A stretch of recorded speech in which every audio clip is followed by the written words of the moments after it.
तो पहले ये देखो, ये है मेरी 12th क्लास की फिजिक और ये है मेरी आज की फिजिक। मैंने बल्किंग करने में बहुत सारी मिस्टेक्स करी, बट आज मैं तुम्हें ऐसे 5 टिप्स बताऊंगा जो एक्चुअल में वर्क करती है और जो तुम्हारे विंटर में बल्किंग को नेक्स्ट लेवल पे ले जा सकती है। एंड इस वीडियो में तुम सीखोगे कि मास गेन कैसे करते हैं, सिर्फ फैट नहीं। तो सबसे पहला स्टेप्स ये पता करो कि बल्किंग करनी भी है या नहीं, और ये कैसे पता चलेगा, चलो बताता हूँ। अगर आपकी फिजिक ऐसी दिखती है, एब्स थोड़े छुप रहे हैं, वेन्स बिल्कुल भी नहीं है, तो बल्क मत करो। अगर अभी बल्क करोगे तो आपका बॉडी फैट परसेंटेज और बढ़ेगा और ये मसल बनाने का आइडियल लेवल से ऊपर चला जाएगा। फिर कट करने में और मुश्किल होगी। अपना करंट वेट और डाइट मेंटेन करो, बस जिम में ट्रेन हार्ड करो, मसल्स फिर भी बनेंगे। और अगर आपकी फिजिक ऐसी दिखती है, बहुत स्किनी हो, इवन बोन्स भी दिखते हैं, तो ये एक अनहेल्दी लेवल है। तो हाँ, यहाँ पे आपको बल्क करना चाहिए। स्टेप 2, हमें बल्किंग को भी बहुत स्लो तरीके से करनी है, क्योंकि यहाँ भी ज्यादातर लोग गलती क्या करते हैं, वो सोचते हैं कि पूरे महीने में 10 केजी वेट बढ़ा लूंगा, बट उसका रिजल्ट क्या मिलता है, जो भी तुम वेट गेन करते हो उसका 99% वो फैट होता है। सही टारगेट होगा हर हफ्ते सिर्फ 250 से 500 ग्राम वजन इंक्रीज करो। बड़े बड़े इन्फ्लुएंसर भी बल्किंग स्लो करते हैं, उनके एब्स तब भी विजिबल होते हैं जब वो बल्किंग कर रहे होते हैं, क्योंकि वो हर हफ्ते बस 250 ग्राम ही गेन करते हैं। जरूरत से ज्यादा बल्क मत करो। अगर तुम्हारी हालत ऐसी हो गई है तो तुम सिर्फ फैट बढ़ा रहे हो। एक अच्छी फिजिक के लिए इतना बल्क करना जरूरी नहीं होता। Step 3, calories tracking and adjustment. Clean bulking की शुरुआत कैलोरीज ट्रैकिंग से ही करनी पड़ती है। कैलोरीज को धीरे धीरे बढ़ाना होता है। सबसे पहले अपनी मेंटेनेंस कैलोरीज निकालो, वो तुम्हें किसी भी ऑनलाइन वेबसाइट पे मिल जाएगी। फॉर एग्जांपल, अगर तुम्हारी मेंटेनेंस कैलोरीज 2000 आई है तो शुरू के 2 हफ्ते 2000 कैलोरीज ही खाओ। अगर 2 हफ्ते में वेट इंक्रीज नहीं होता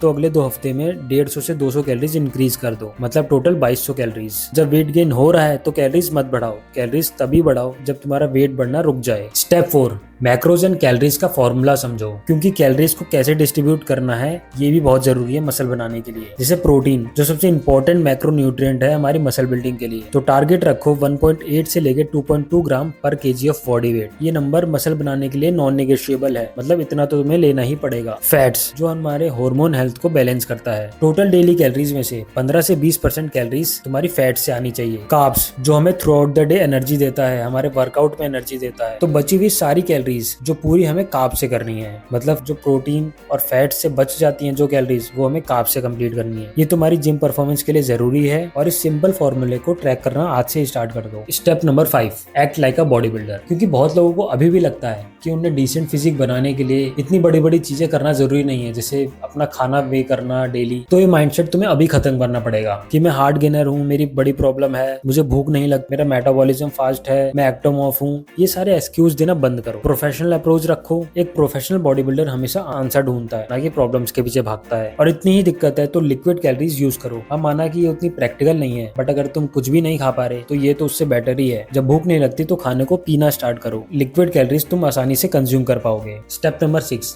मास गेनर से दूर रहो। अगर आपको पता ही नहीं कि आप डेली कितनी कैलोरीज ले रहे हो, कितना प्रोटीन कंज्यूम कर रहे हो, तो मास गेनर लेने का कोई फायदा नहीं है। और इससे बेटर होगा तुम होममेड मास गेनर पे जाओ। वो भी प्रैक्टिकल नहीं है, बट मास गेनर से तो बहुत बेटर है। मास गेनर से अच्छा है कि आप अपने घर में ही शेक बनाओ। इसमें बनाना, ओट्स, पीनट बटर और दूध डालो और शेक बना के पी जाओ। एंड इसी से तुम्हें 1000 कैलोरीज तक आराम से मिल जाएगी। और अगर तुम शेक को डाइजेस्ट नहीं कर पाते तो भाई तुम पे कोई ऑप्शन नहीं है, बस इस बात को एक्सेप्ट करो और जो भी तुम शेक में डाल रहे हो उसको ऐसे ही खाना स्टार्ट कर दो। दूध को, पीनट बटर को, ओट्स को ऐसे ही खाना स्टार्ट करो। डे बाय डे तुम्हें इसकी भी हैबिट हो जाएगी। एंड इस वीडियो का कंक्लूजन यही रहेगा कि सही बॉडी फैट पे बल्क शुरू करो, धीरे धीरे वजन बढ़ाओ, मतलब 250 से 500 ग्राम पर वीक। कैलोरीज को ट्रैक करो, मैक्रोज को सही रखो, प्रोफेशनल माइंडसेट रखो और मास गेनर से बचो। अगर इस सिंपल रूल्स को फॉलो करोगे तो इस साल तुम डेफिनेटली मास गेन कर पाओगे। एंड उसके लिए ऑल द बेस्ट। बाकी वीडियो अच्छी लगे तो लाइक कर देना, चैनल को सब्सक्राइब कर लो। अगर कोई भी डाउट हो तो कमेंट्स में लिख देना। बाकी मिलते हैं नेक्स्ट वीडियो में। Until then,